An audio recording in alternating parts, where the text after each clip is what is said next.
another big disrupt, this time by way of apps. The app economy blooms, and we walk down San Francisco, and everywhere you hear, I have an app for that, I have an app for that, I have an app for that. Everyone had an idea. Some of them were great, some of them not so good, but regardless, the world was changed. If I wanted to get a car right now, I'd pick up my phone, press a button, I got a car immediately. If I wanted a snack, I could order from any restaurant in San Francisco just using my phone. Unthought of in 2003, 2009 commonplace. Fast forward to 2016, 2017, I heard about blockchain technology and what it can do from a distributed ledger is, I cannot undersell how changing that is. Think of companies like Maersk, where they have thousands of shipping containers in a fleet that is across the entire world. They want to know at any given moment where any container is and where it's going next. With blockchain tech, if you have a node in every location, even if you don't, you're going to know instantly when something happens if it's programmed.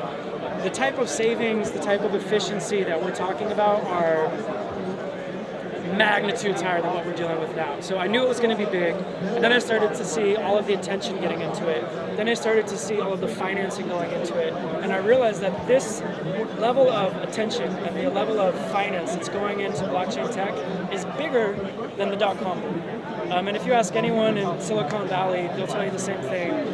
Anywhere in the world now, because of the rise of Bitcoin and things like that, any half-savvy entrepreneur or tech-minded person is going to say the same thing.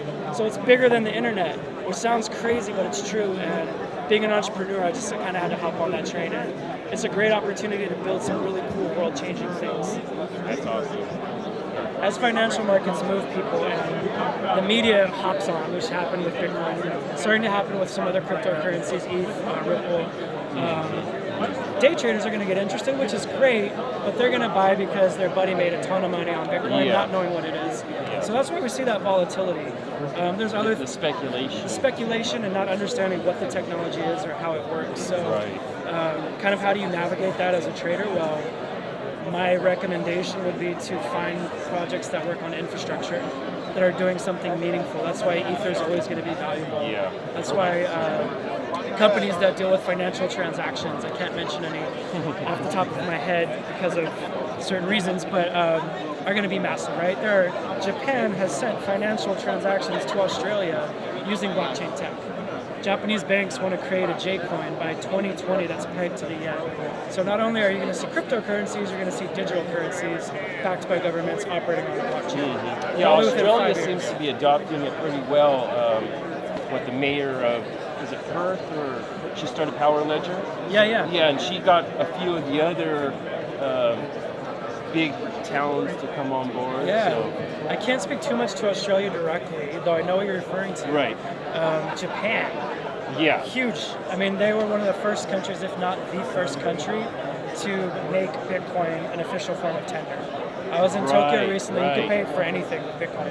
Yeah. They have. Say that again, really? Yeah. Japan made Bitcoin a formal legal form of tender.